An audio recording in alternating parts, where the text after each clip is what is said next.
Shalom Bapak Ibu yang terkasih dalam Tuhan Yesus Kristus. Selamat pagi untuk kita semua. Salam sehat. Biarlah meskipun di tengah kondisi saat ini COVID-19 boleh melanda Indonesia, kita percaya kita tetap ada ibadah bersama Tuhan Yesus. Dan kita bersyukur kalau hari ini kita masih diberikan kesehatan dan sempurna daripada Tuhan. Mari pada pagi hari ini saya mengajak untuk kita semua mempersiapkan hati dan pikiran kita untuk kita masuk di dalam hadirat Tuhan, memberikan yang terbaik, pujian penyembahan kita untuk Tuhan. Dan kita mulai pada pagi hari ini, kita untuk berdoa syafaat, kita angkat satu pujian kami memuji kebesaran-Mu.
Pagi hari ini kami bersyukur Tuhan Yesus, mengucap syukur untuk setiap keadaan, untuk setiap kesempatan yang Tuhan berikan kepada kami.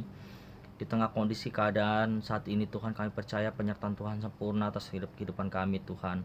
Untuk setiap kehidupan jemaat-Mu Tuhan, Tuhan terus terpelihara untuk kami Tuhan.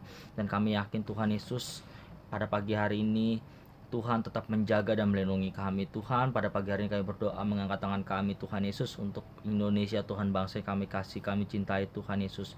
Biarlah pertolongan Tuhan ada atas bangsa kami Tuhan. Shalom ada atas bangsa kami Tuhan Yesus. Biarlah Tuhan tolong bangsa kami di tengah kondisi wabah seperti ini Tuhan. Kami percaya perlindungan Tuhan, pertolongan Tuhan sempurna atas bangsa kami Tuhan Yesus. Terlebih lagi Tuhan Yesus, pada pagi hari ini kami berdoa untuk memimpin bangsa kami Tuhan, Presiden, Wakil Presiden Tuhan Yesus, serta seluruh staf, menteri, pejabat negara yang ada di bawah pemimpin kami percaya Tuhan Yesus. Tuhan tolong, Tuhan berikan mereka hikmat agar mereka mampu menyelesaikan penyakit ini Tuhan Yesus, wabah corona Tuhan. Kami percaya Tuhan memampukan mereka bersatu hati untuk bergandengan tangan dan mengandalkan Tuhan di dalam setiap langkah kehidupan untuk menentukan pilihan-pilihan yang ada ya Bapa. Terima kasih Bapa. Biarlah Indonesia penuh dengan kemuliaan Tuhan. Dan kami berdoa pada pagi hari ini Tuhan, kami berdoa untuk kota Jakarta Tuhan. Biarlah kota Jakarta Tuhan di bawah kepemimpinan Pak Anies Tuhan. Tuhan tolong, dia memiliki wakil yang baru juga Tuhan. Tolong berikan dia hikmat, berikan dia kesatuan hati agar memimpin kota ini, membawa kota ini semakin cinta sama Tuhan, membawa kota ini semakin tentram, semakin aman, semakin damai Tuhan. Kami percaya pemulihan terjadi atas kota Jakarta Tuhan, kesembuhan terjadi atas kota Jakarta dan atas Indonesia Tuhan Yesus pada pagi hari ini. Kami percaya Tuhan Yesus, Tuhan menolong setiap orang-orang yang berada di garis depan Tuhan Yesus, para dokter Tuhan, para tim medis yang ada, kami percaya Tuhan berikan kesehatan yang sempurna atas mereka. Tuhan memakai mereka untuk menjadi alat penyaluran berkat untuk setiap anak-anak-Mu yang terkena penyakit COVID-19 Tuhan. Kami percaya Tuhan pulihkan melalui obat-obatan, Tuhan yang tolong, Tuhan yang jamah penyakit mereka semua Tuhan Yesus. Terima kasih Tuhan Yesus. Pada pagi hari ini kami berdoa Tuhan Yesus untuk gembala sidang kami Tuhan, Pak Niko beserta keempat wakilnya ya Bapa. Berkati mereka semua Tuhan, berkati gembala kami Tuhan Yesus. Berikan dia kesehatan, kekuatan, berikan dia hikmat dan visi daripada Tuhan semakin tajam Tuhan. Kami percaya dimanapun hamba-Mu ini melangkah, Tuhan yang tolong, Tuhan yang sertai, sehingga tanda-tanda ajaib menyertai hamba-Mu ini Tuhan Yesus. Dan kami pada pagi hari ini Tuhan berdoa juga untuk karayon kami Tuhan, Pak Budianto Totong beserta wakil dan seluruh para gembala cabang ya Bapak. Kami percaya Tuhan yang tolong juga keluarga hamba-Mu ini. Berikan kesehatan, perlindungan Tuhan sempurna atas keluarga hamba-Mu ini. Berikan beliau kekuatan Tuhan di dalam menghadapi segala sesuatunya. Kami percaya Tuhan tetap tolong beliau. Lindungi keluarga, kesehatan sempurna, pelayanan dimanapun dia berada. Tuhan yang sertai, Tuhan yang berikan tanda-tanda ajaib Tuhan. Terima kasih Bapak untuk semuanya. Kami berdoa pada pagi hari ini untuk gembala cabang kami Tuhan, Pendeta Ajis Ghazali Tuhan Yesus. Berkati beliau Tuhan, berikan beliau kesehatan, berikan beliau kekuatan, berikan beliau visi daripada Tuhan, hikmat daripada Tuhan, sehingga di dalam melangkah dalam melayani Tuhan, Tuhan sertai dan Tuhan yang memberikan beliau kekuatan ya Bapak. Dan kami percaya di dalam hal apapun yang beliau lakukan semuanya Tuhan buat berhasil dan beruntung. Terima kasih Bapak, berkati juga Ibu Margaret sebagai tiang doa Tuhan di dalam keluarga, sebagai Ibu Gembala kami, sehingga di dalam kepemimpinannya ya Bapak, Pak Ajis dan Bu Margaret Tuhan, kami percaya kami sebagai domba-domba semakin terpelihara, dan kami sebagai domba-domba semakin taat kepada gembala kami, dan kami yakin Tuhan apapun yang gembala kami sampaikan itu semua berasal daripada Tuhan. Terima kasih Bapak, kami berdoa pada pagi hari ini untuk jemaat GBI Care Tuhan, dimanapun jemaat-Mu saat ini berada, baik ibadah melalui online Tuhan, kami percaya Tuhan yang sama yang menyertai setiap jemaat di GBI Care ya Bapak. Kami percaya Tuhan tolong setiap pergumulan jemaat-Mu Tuhan, yang sakit Tuhan sembuhkan, yang lemah Tuhan kuatkan, yang letih lesu dan berbeban Tuhan yang tolong dan berikan kekuatan. Semuanya Tuhan gantikan dengan sesuatu yang baru, mujizat terjadi atas kehidupan jemaat-Mu di GBI Care Tuhan Yesus. Terima kasih Tuhan Yesus, kami mulai ibadah kami pada pagi hari ini, kami serahkan semuanya ke dalam tangan kasih Tuhan. Biarlah pujian penyembahan kami boleh meninggikan dan memenangkan nama Tuhan Yesus saja. Biar segala puji hormat kami kembalikan kepadamu. Dalam nama Tuhan Yesus kami berdoa dan bersyukur. Haleluya. Amin.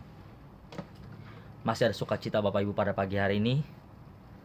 Kita masuk lebih lagi pada pagi hari ini. Kita tetap patut bersyukur di kondisi saat ini. Kita masih diberikan kesempatan untuk kita masih bisa beribadah, baik melalui media online. Kita percaya Tuhan tetap hadir melawat setiap kita. Kita angkat satu pujian. Ku bersyukur Bapak.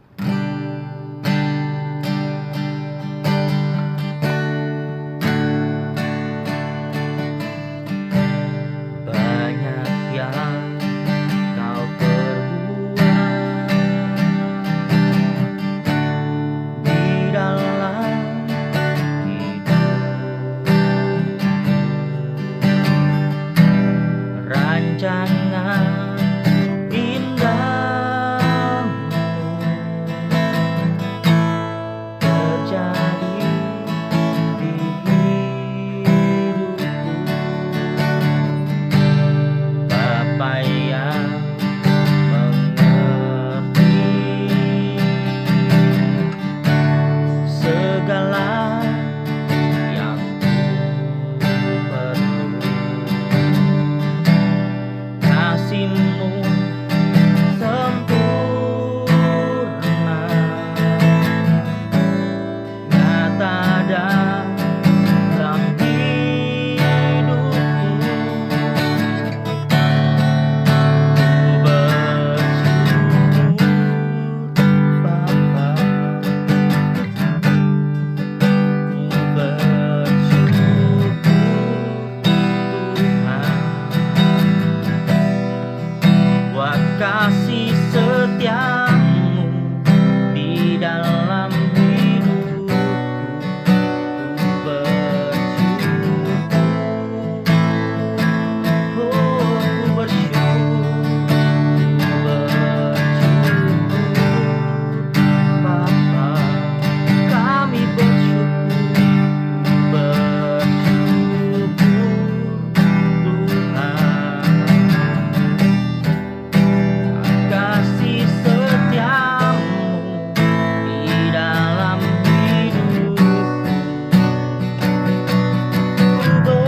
buat kasih setiamu di dalam hidupku.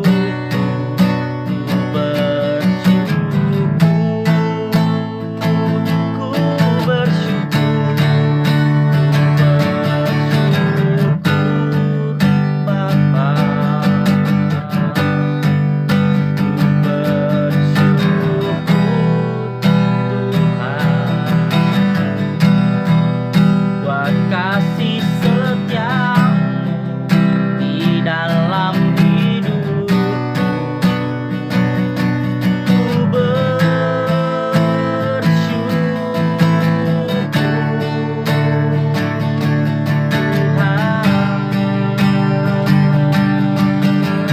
Haleluya, kami bersyukur Tuhan. Haleluya, buat kasih setiamu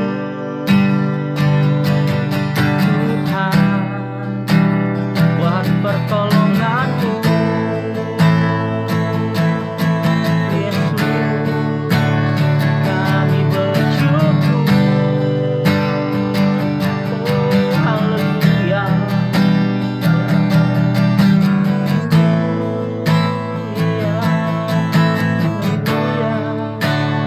haleluya. Bersyukur selalu buat kebaikanmu, buat kasih setiamu Tuhan. Di hidup kami tak pernah berubah, kasih setiamu selalu baru bagi kami. Haleluya, haleluya. Terima kasih Tuhan, terima kasih, terima kasih Yesus, terima kasih, haleluya.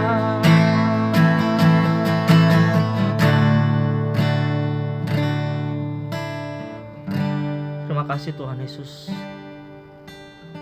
Pagi ini kami boleh ada sebagaimana kami ada Tuhan. Kami percaya Tuhan,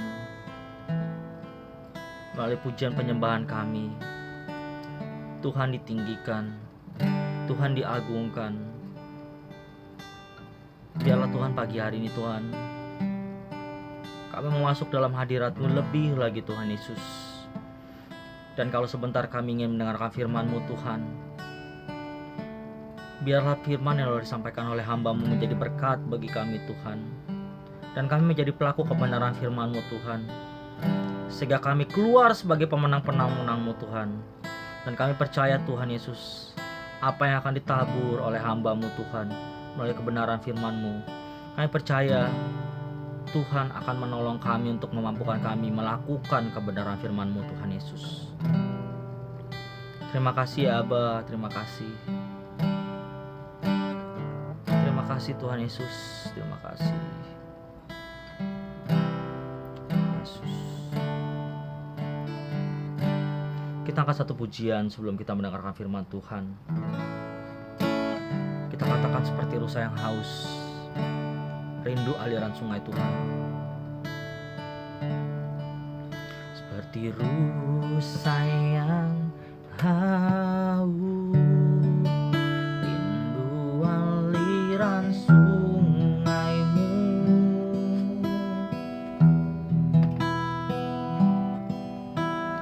Hatiku tak tahan menunggu-Mu.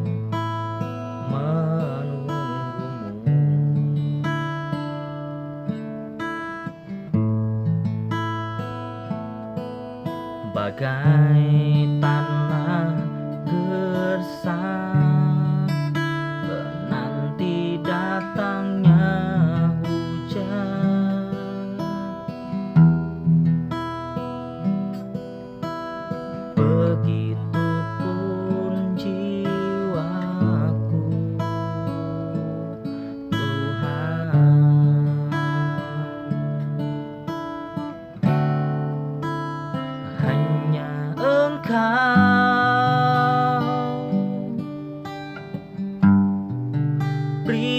pribadi yang mengenal hatiku.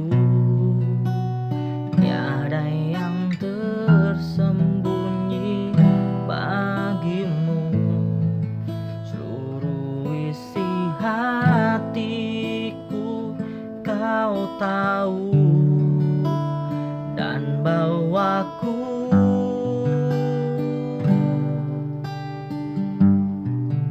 untuk lebih dekat lagi padamu, tinggal dalam indahnya dekapan kasihmu. Dari awal kita katakan seperti rusa yang haus, seperti rusa yang haus, rindu aliran sungaimu.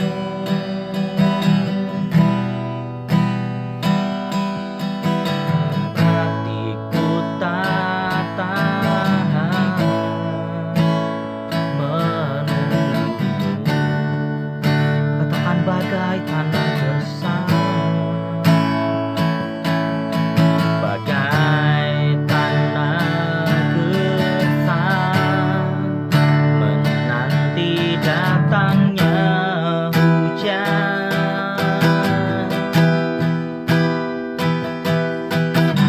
Begitupun jiwaku,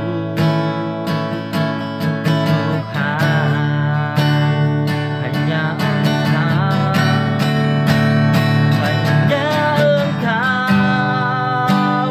oh hanya Kau, pribadi yang mengenal hatiku.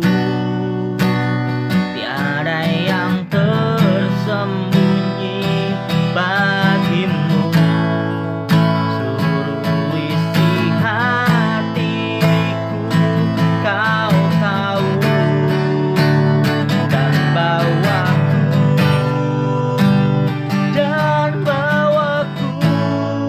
untuk lebih dekat lagi padamu, tinggal dalam indahnya dekapan kasihmu. Hanya Engkau, oh hanya Kau, pribadi yang mengenal hatiku. Tiada yang tersembunyi bagimu, seluruh isi hatiku kau tahu, dan bawaku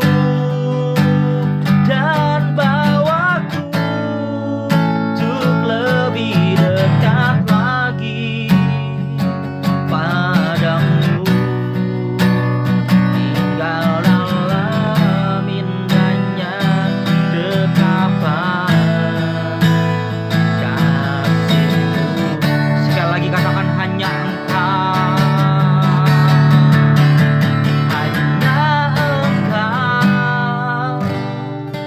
hanya Engkau, pribadi yang mengenal hatiku. Tiada yang tersembunyi bagimu, seluruh isi hatiku kau tahu, dan bawaku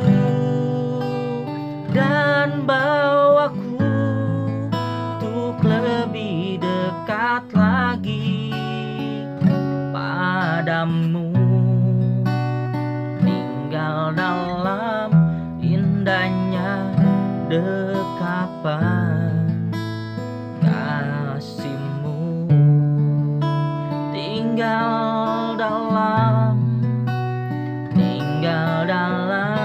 indahnya dekat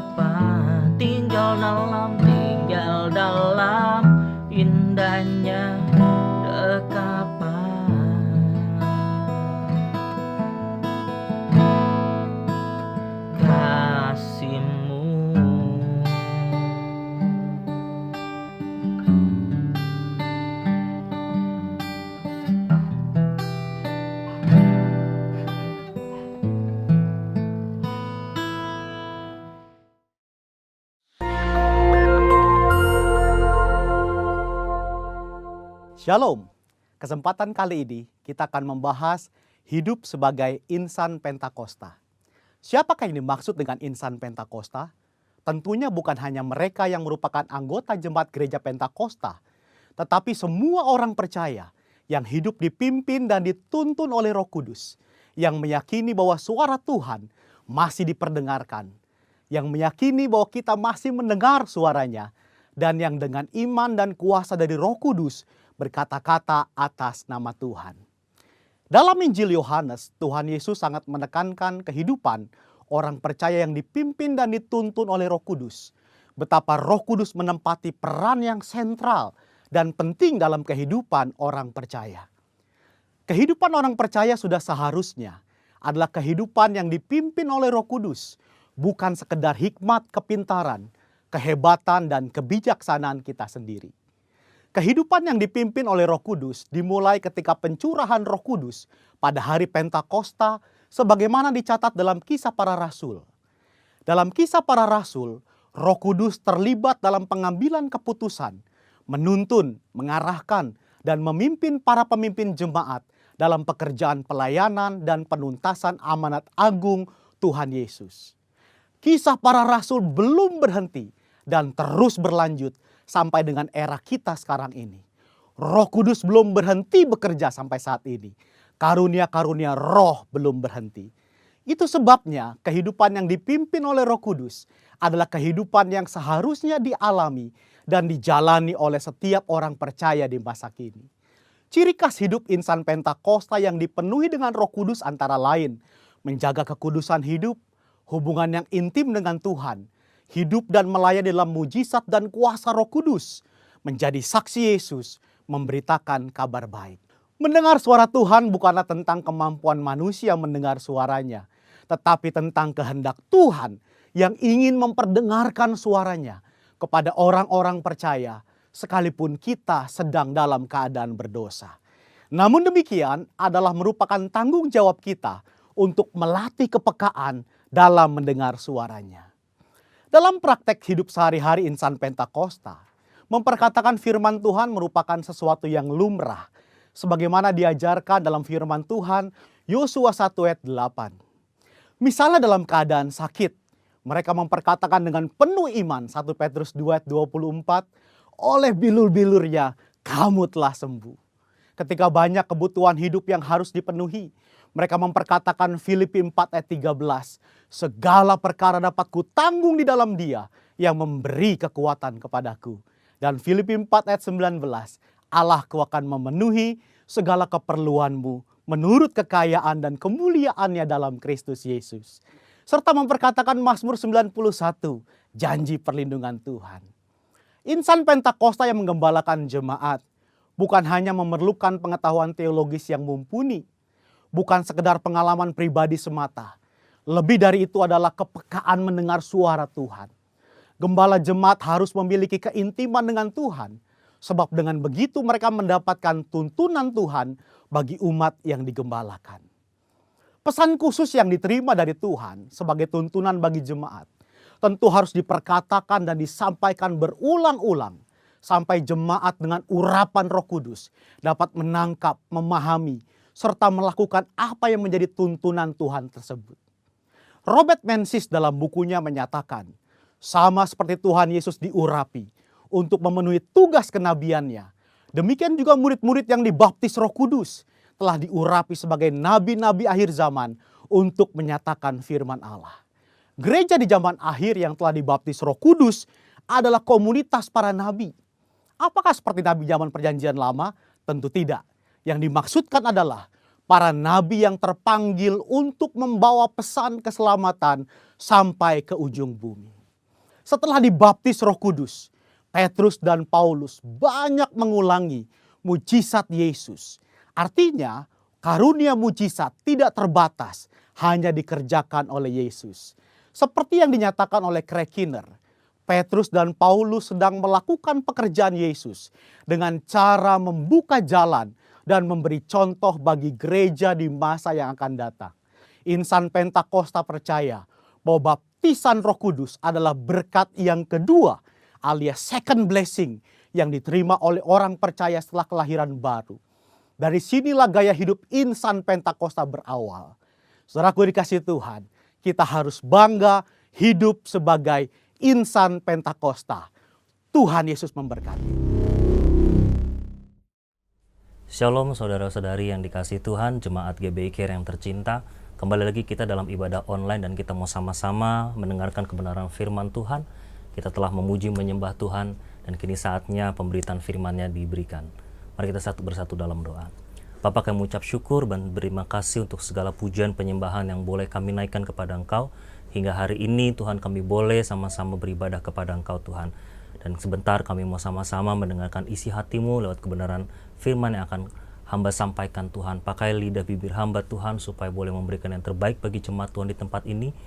Biarlah firman-Mu menjadi kekuatan, menjadi penghiburan, menjadi suatu teguran, bahkan menjadi kekuatan yang baru buat setiap kehidupan kami. Terima kasih Tuhan.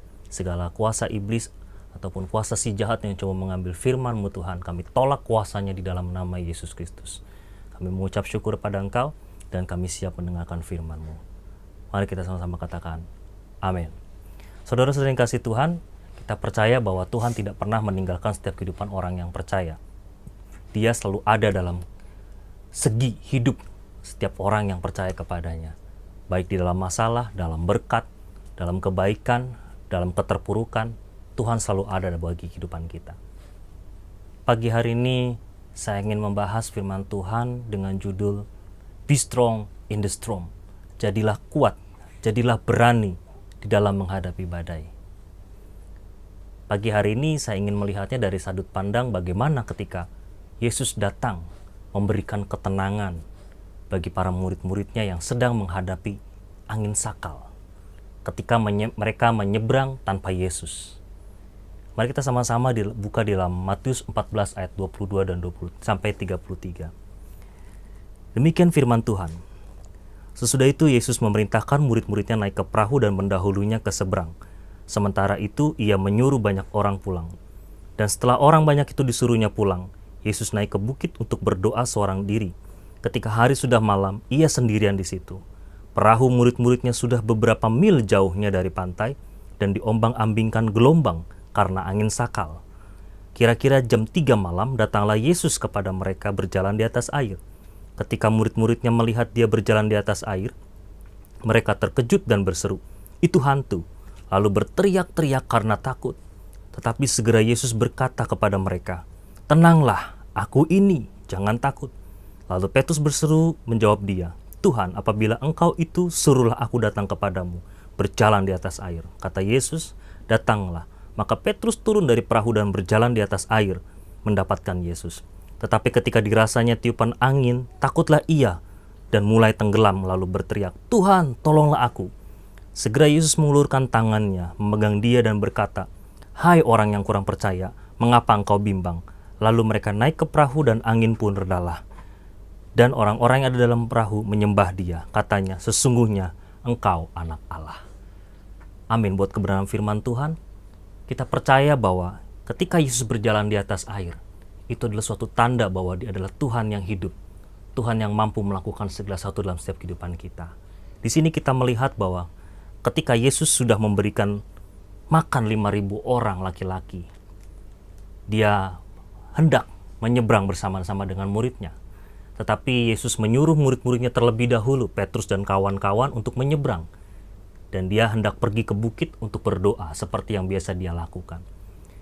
Dan ketika Yesus berdoa dan murid-murid sedang ada di tengah-tengah danau untuk menyeberang, datanglah angin badai atau angin sakal yang membuat gelombang di danau tersebut menjadi besar. Hal ini pernah terjadi ketika Yesus juga bersama-sama menyeberang danau tersebut bersama-sama dengan muridnya di dalam Matius 8 ayat 23 sampai 26. Murid-murid takut bahkan berkata, "Guru, kamu ingin kita mati?" Mereka ketakutan. Mereka tidak percaya bahwa mereka punya seorang guru yang adalah anak Allah itu sendiri, yang punya kuasa atas bumi dan surga.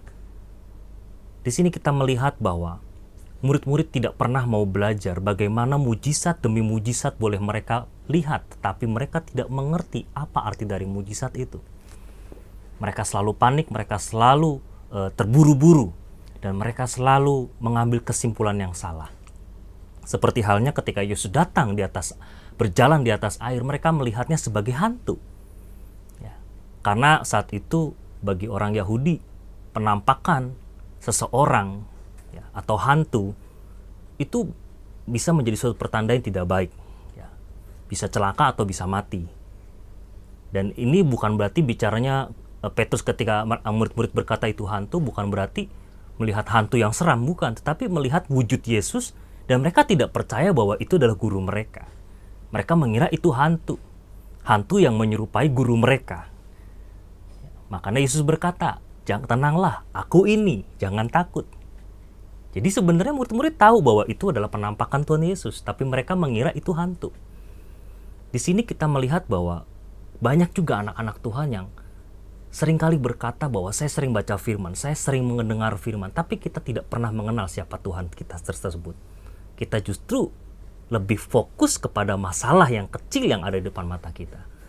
Nah, kita melihat lagi di dalam ayat yang menjadi ayat tekanan bagi saya pada pagi hari ini, bicara di ayat 27 yang berkata, "Tenanglah, aku ini, jangan takut." Karena perkataan inilah yang akan menjadi poin-poin yang akan kita bahas ke depan. Dan selanjutnya ketika Petrus berkata lagi, "Kalau itu engkau guru, suruhlah aku juga jalan di atas air." Dia coba ngetes ya. Kalau istilah orang tuh ngetes. Ya, dia nggak percaya, dia coba menguji Yesus. "Kalau engkau Yesus, guru kami, coba.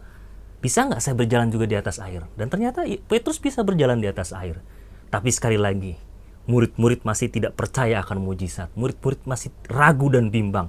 Kurang percaya. Itulah yang menjadi kelemahan murid-murid. Bagaimana dengan kita? Apakah kita masih menjadi orang-orang yang bimbang, tidak percaya kepada Tuhan kita Yesus? Sehingga kita akan tenggelam seperti Petrus. Tapi Petrus ketika berkata, "Tuhan tolong," dengan segera Yesus mengangkatnya dan membawanya naik ke atas perahu. Dan mereka semua kagum dan berkata, "Engkau anak Allah." Kadang-kadang kita harus lihat mujizat dulu, baru kita bisa percaya sama Tuhan. Padahal Tuhan mau apa? Kita harus punya iman. Iman adalah dasar dari segala sesuatu yang tidak pernah kita lihat. Tapi kita percaya itu terjadi. Nah, pagi hari ini kita ingin melihat bahwa dalam ayat 27 ada 3 kata yang penting yang akan menjadi poin kita. Tenanglah, ini aku, jangan takut. Tenanglah itu bicara dalam terjemahan King James Version ya dikatakan be of good cheer, bersenanglah. Atau dalam NIV dikatakan take courage, ya, meneguhkan hati, teguhkanlah hatimu. Jadi Tuhan ingin mengatakan kepada mereka, teguhkanlah hatimu agar hatimu tenang, agar hatimu senang. Jangan panik. Kenapa? Karena Yesus melihat mereka sedang panik untuk mengatasi angin sakal. Kita melihat bahwa beberapa murid Yesus itu semuanya nelayan loh.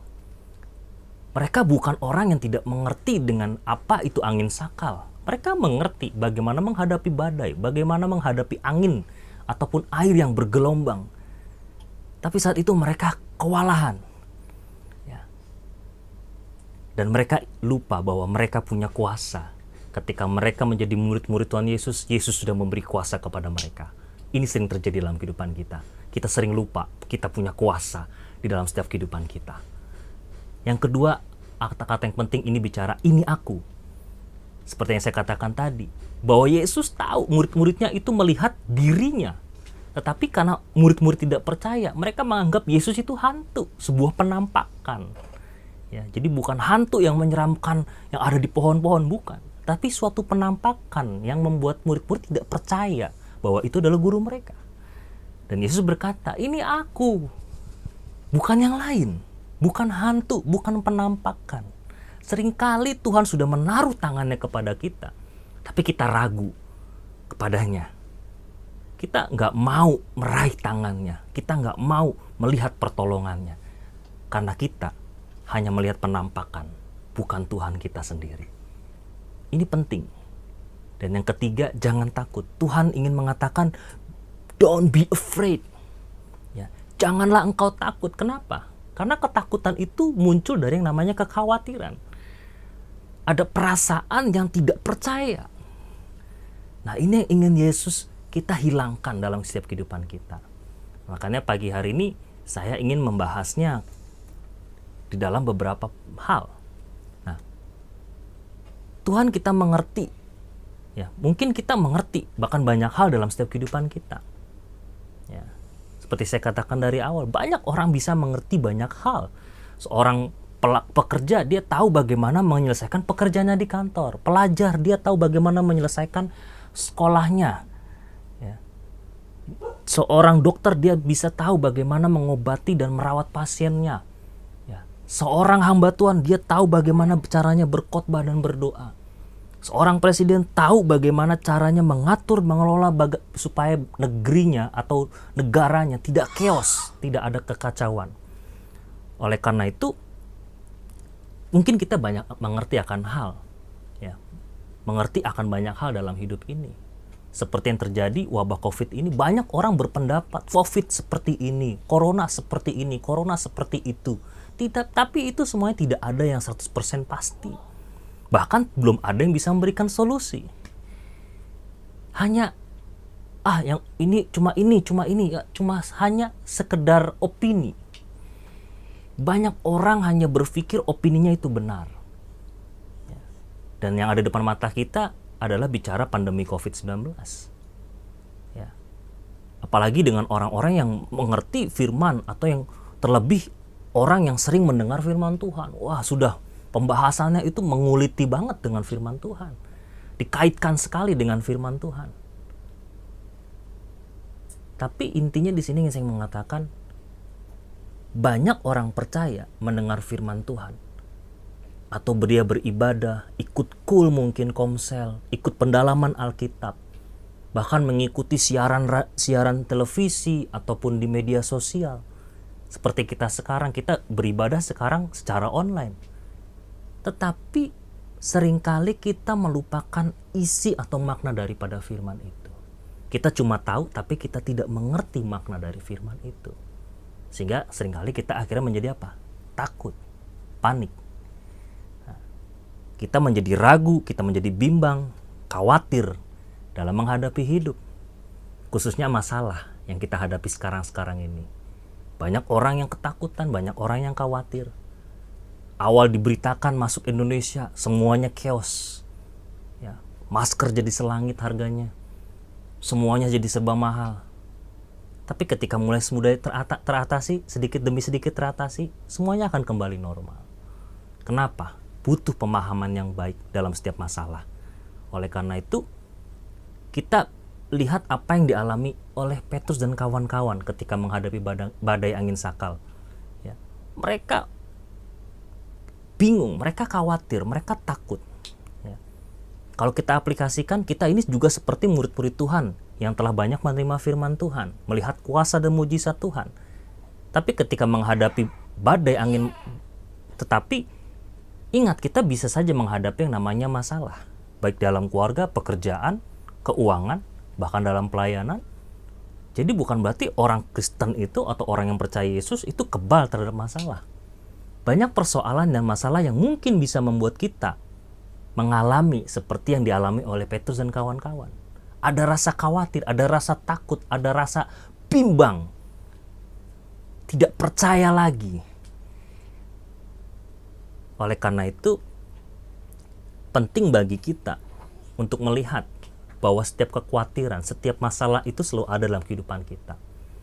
Matius 6 ayat 34 berkata bahwa sebab itu janganlah khawatir akan hari esok, karena hari esok punya kesusahannya sendiri. Kesusahan sehari cukuplah untuk sehari. Jadi kekhawatiran itu bicara masalah. Artinya kalau ada masalah hari ini, besok ada masalah yang lain. Kita nggak bisa bicara bahwa masalah itu akan berhenti. Maka penting untuk kita mengerti bahwa masalah itu tidak pernah berhenti selama kita masih ada di dunia ini. Tapi ingat, Yesus selalu datang memberi pertolongan. Lihatlah perkataan Yesus dalam Amanat Agung Matius 28 ayat 20. Aku menyertai kamu senantiasa sampai kepada akhir zaman.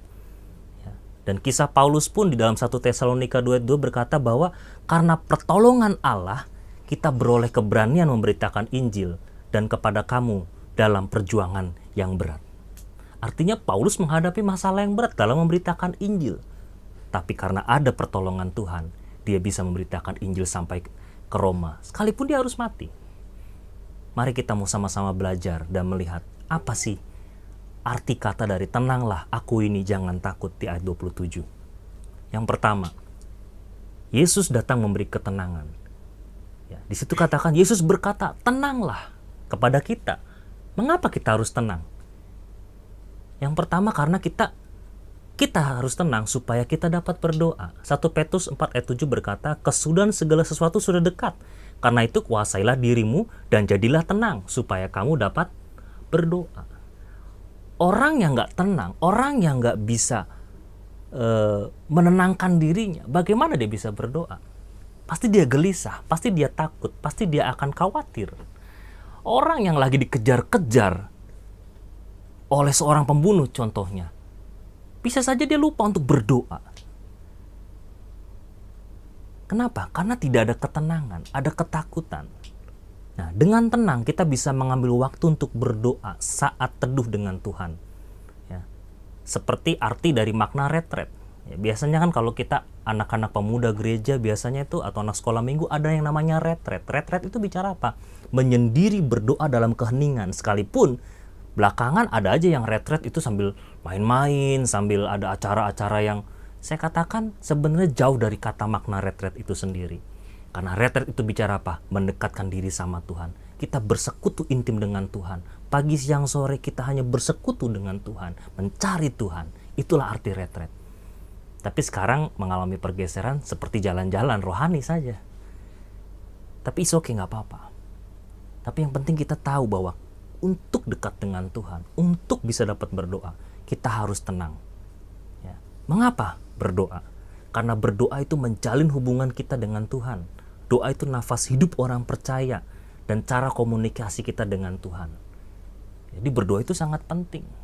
Tetapi jangan hanya berdoa untuk kita sendiri. Mari kita belajar berdoa syafaat. Bersyafaat bagi bangsa dan negara kita, bersyafaat bagi gereja kita, bersyafaat bagi orang-orang yang kita kasihi, bersyafaat bagi orang-orang penting. Terlebih lagi dalam wabah COVID ini, kita berdoa untuk presiden kita, untuk Menteri Kesehatan Dr. Terawan, dan juga untuk para tenaga medis, untuk bangsa-bangsa lain juga, supaya ada unity untuk mengalahkan COVID ini, mencari vaksin ataupun obat yang tepat untuk wabah COVID-19 ini. Oleh karena itu penting untuk kita tenang, supaya kita bisa berdoa. Yang kedua, kenapa kita harus tenang? Supaya kita dapat kekuatan. Yesaya 30 ayat 15b berkata, dalam tinggal tenang dan percaya terletak kekuatan. Orang yang tenang, orang yang bisa mengambil berdiam diri, itu sama saja orang yang sedang mengumpulkan kekuatan. Jadi kenapa kita harus bisa tenang? Kenapa Yesus berkata tenanglah supaya ada kekuatan, supaya mengalahkan kekhawatiran, supaya mengalahkan ketakutan dalam kehidupan kita. Kalau kita tidak tenang, bagaimana kita bisa dapat kekuatan? Karena kita hanya fokus pada masalah. Tapi orang yang tenang, dia bisa mengumpulkan kembali kekuatannya dan keluar mencari solusi daripada masalahnya. Yang ketiga, kenapa kita harus bisa tenang? Supaya kita bisa menyegarkan tubuh kita. Amsal 14 ayat 30a. Hati yang tenang menyegarkan tubuh. Karena kesegaran tubuh itu berasal dari pikiran dan hati kita. Ya. Jadi pikiran dan hati kita tuh harus tenang. Supaya apa? Tubuh kita segar. Tubuh kita tidak cepat letih, lesu. Sekalipun kita mungkin ikut paket refleksi, mandi sauna, jalan-jalan ke tempat yang sunyi dan asri. Tapi kalau pikiran dan hati kita tidak tenang, semuanya itu percuma. Mungkin kita berpikir, oh saya mau nginep di villa yang sunyi, sepi, tetapi pikiran kita hanya memikirkan masalah yang kita hadapi. Bagaimana kita bisa tenang? Jadi kekhawatiran itu tidak pernah bisa menambah sejengkal umur kita. Ya, pepatah itu mengatakan bahwa kekhawatiran tidak pernah menambah sejengkal umur kita. Tetapi yang memberikan kita kekuatan, belajarlah untuk menjadi orang yang tenang. Yang kedua, Yesus berkata bahwa aku ini kepada kita. Mengapa? Karena Yesus ingin kita memfokuskan diri kita kepadanya.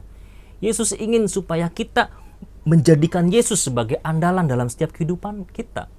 Menjadi andalan hidup, menjadi pegangan hidup. Ya, kita harus bisa memiliki fokus hidup yang benar, sama seperti seorang prajurit. Ya, dia harus fokus kepada pimpinannya. Seorang prajurit tidak bisa dia memikirkan, oh bagaimana nasib istri saya, nasib anak saya, enggak. Seorang prajurit hanya memikirkan apa? Apa kata komandan saya kepada saya? Apa kata pimpinan saya kepada saya? Ya, perang-perang. Angkat senjata. Jadi kita harus belajar seperti seorang prajurit. Fokus. Kalau lagi di medan perang ya kita nggak usah mikirin mau makan apa. Mau mandi gimana. Mau tidur gimana. Orang yang sedang perang itu nggak mikir seperti itu. Tapi berpikir apa? Bagaimana supaya bisa memenangkan perang bersama dengan komandannya. Ya. Jadi jangan kita fokus pada masalah. Ya. Atau khususnya pada wabah pandemi yang sedang terjadi. Tapi fokuslah pada pertolongan Tuhan yang tak pernah terlambat dan gagal. Sejak terjadinya wabah ini saya selalu percaya bahwa Tuhan tidak pernah gagal. Tuhan tidak pernah terlambat untuk memberikan pertolongan. Hanya butuh kita sabar, menanti. Makanya dikatakan, mari kita mau sama-sama tenang dan kita fokus sama Tuhan. Kenapa? Karena Yeremia 17 ayat 5-7 berkata bahwa terkutuklah orang yang mengandalkan manusia, yang mengandalkan kekuatannya sendiri dan yang menjauh hatinya dari Tuhan. Diberkatilah orang yang mengandalkan Tuhan dan menaruh harapannya pada Tuhan.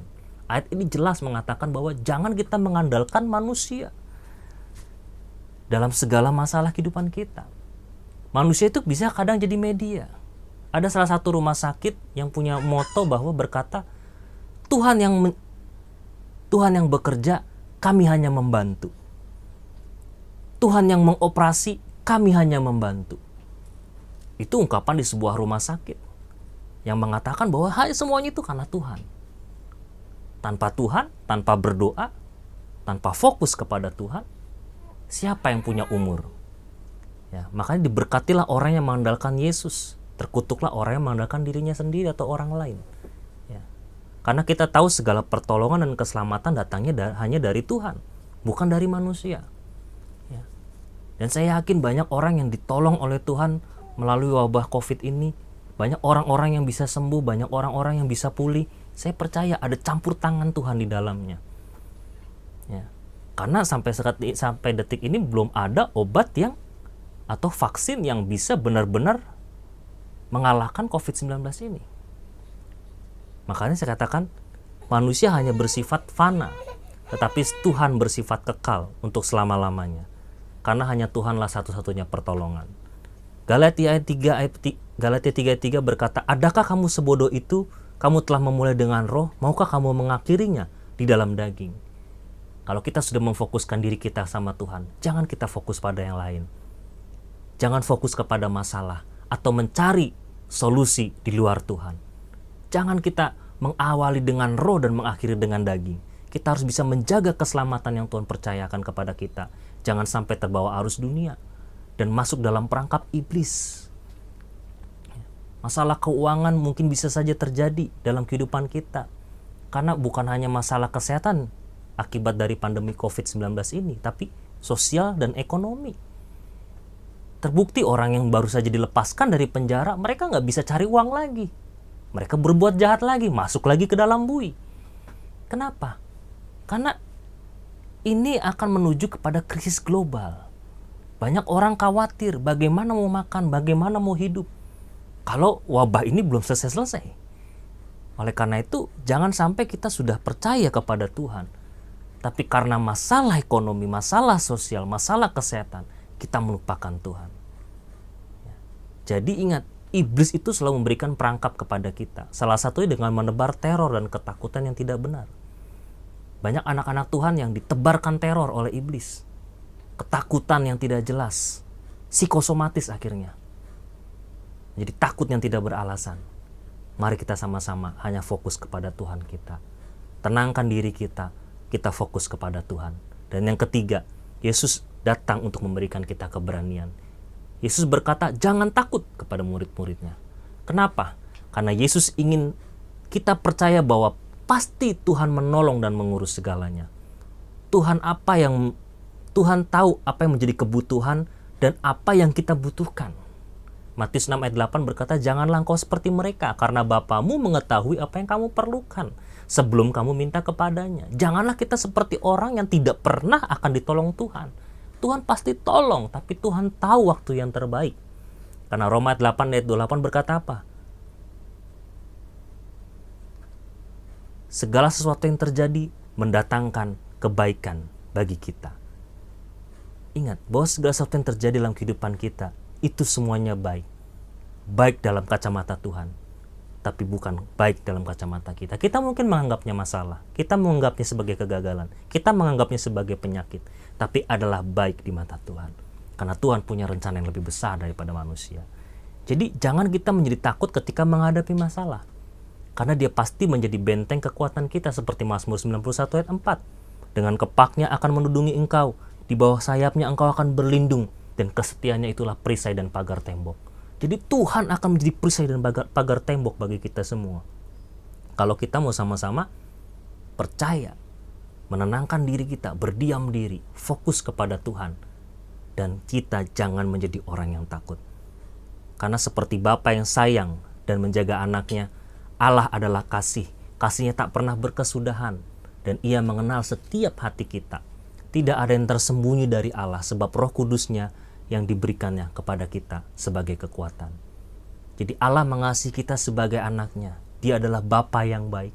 Dia pasti akan datang merangkul kita, memberikan kita kekuatan, memberikan kita kekuatan yang baru.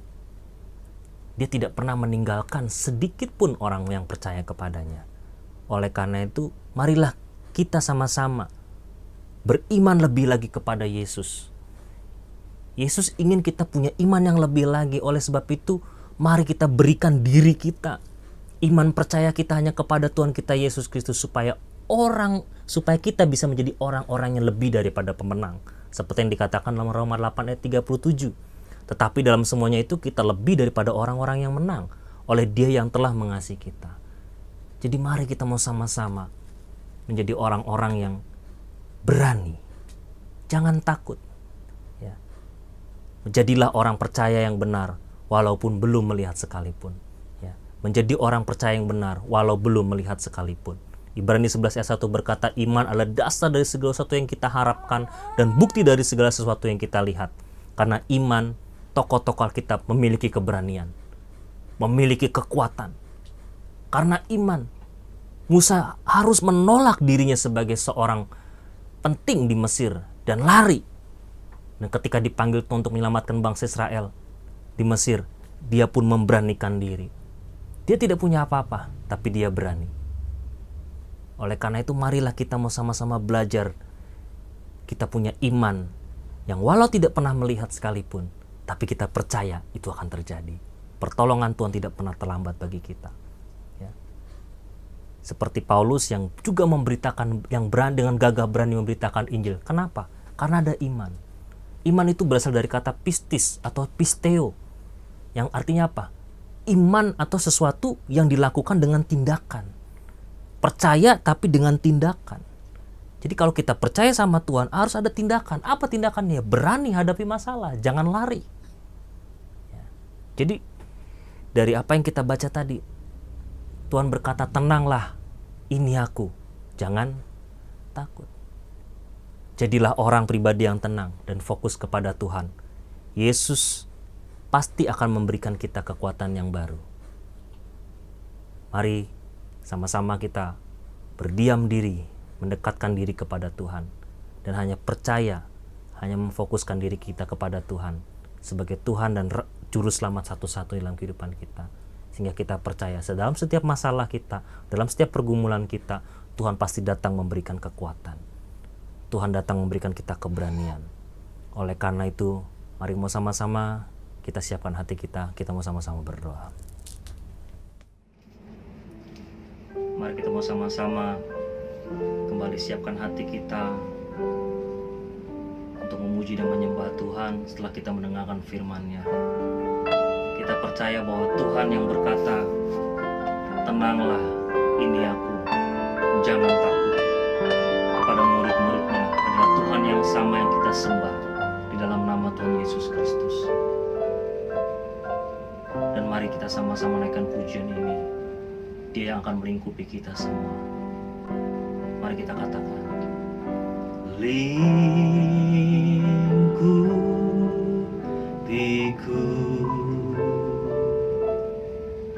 dengan sayapmu, naungiku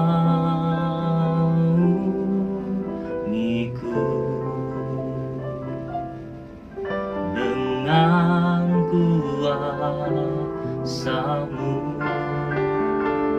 di saat badai bergelora. Ku akan terbang bersamamu,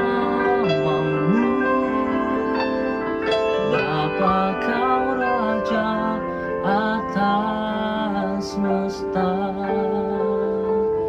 Ku tenang sebab Kau Allahku.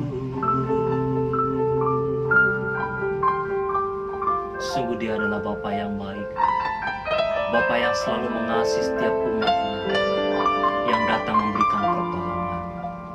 Mari katakan lagi, katakan lingkupi. Lingkupiku dengan sayapmu, dengan sayapmu, naungiku Tuhan, naungiku dengan kuasa-Mu, dengan kuasa-Mu di saat badai bergelora. Ku akan terbang bersamamu, Bapa Kau Raja atas semesta. Ku tenang sebab Kau Allah di saat badai, di saat badai bergelora. Ku akan terbang bersamamu, Bapa Kau Raja atas semesta. Ku tenang sebab Kau Allahku. Ku tenang sebab, ku tenang sebab Kau Allah. Ku tenang sebab Kau Allahku.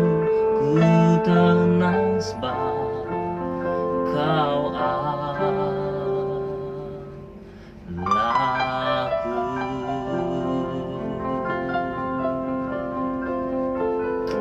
Mari kita sama-sama mengangkat tangan kita kepada Tuhan.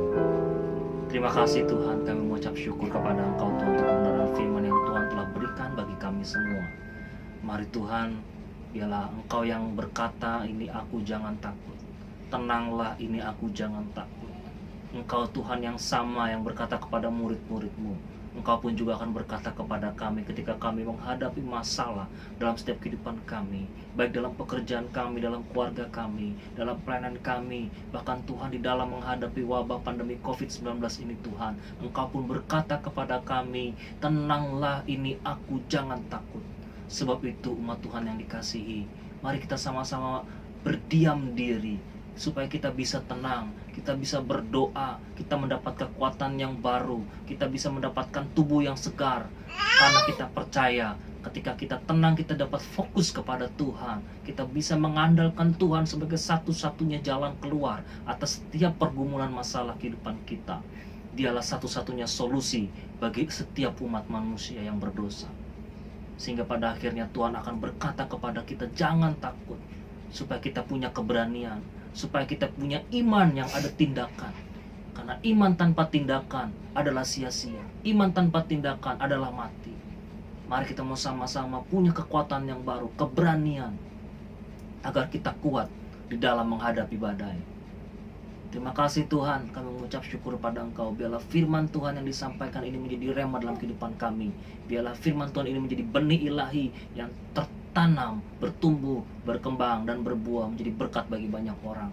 Dan biarlah firman Tuhan yang telah kami dengar Tuhan, jangan sampai dicuri oleh iblis. Setiap kuasa kegelapan, setiap roh-roh jahat yang mencoba mengambilnya, kami patahkan di dalam nama Yesus Kristus. Dan biarlah firman-Mu yang berotoritas kepada Roh Kudus ada dalam setiap kehidupan kami semua. Dalam nama Tuhan Yesus Kristus, semua yang telah menerima kebenaran firman Tuhan sama-sama katakan amin. Selamat hari Minggu, Tuhan Yesus memberkati. Shalom. Bersyukur untuk pada pagi hari ini kita sudah mendengarkan kebenaran firman Tuhan yang disampaikan oleh hamba-Nya. Biarlah setiap kebenaran firman Tuhan yang telah disampaikan, telah kita dengarkan, kita boleh keluar menjadi pelaku-pelaku kebenaran firman Tuhan. Dan kiranya benih sudah ditabur, itu semua boleh menjadi berkat untuk kita semua, dan kita keluar menjadi pelaku kebenaran firman Tuhan. Terima kasih untuk hamba yang telah menyampaikan kebenaran firman Tuhan pada pagi hari ini. Biarlah Tuhan yang berkati di dalam pelayanan, kesehatan, dan keluarga. Dan kita pada pagi hari ini kita siap untuk menerima berkat daripada Tuhan. Kita angkat satu pujian, terima kasih Yesusku. Terima kasih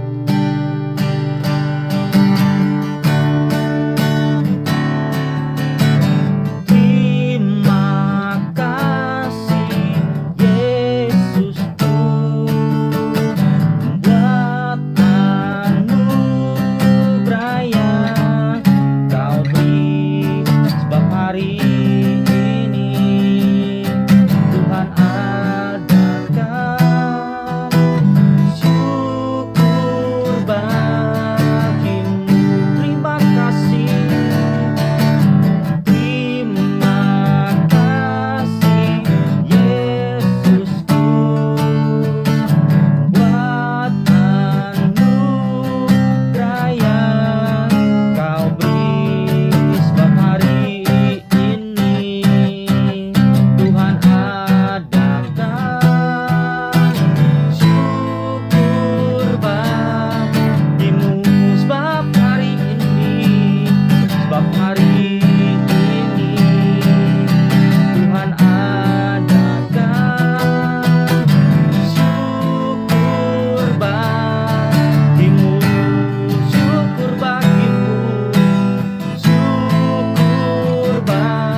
kita siapkan hati, angkat kedua tangan kita tinggi-tinggi, kita terima berkat daripada Tuhan. Mari kita mengangkat tangan kita. Umat yang dikasih Tuhan, terimalah berkat sukacita damai sejahtera, kasih karunia yang begitu besar daripada Allah Bapa yang telah diberikan kepada kita masing-masing melalui Anak yang tunggal, yaitu Tuhan kita Yesus Kristus, di dalam pertolongan, penghiburan, dan persekutuan dengan Roh Kudus menyertai kita pada saat ini, bahkan sampai Tuhan datang menjemput kita di awan-awan, bahkan sampai selama-lamanya. Mari kita yang percaya, kita katakan sama-sama, amin.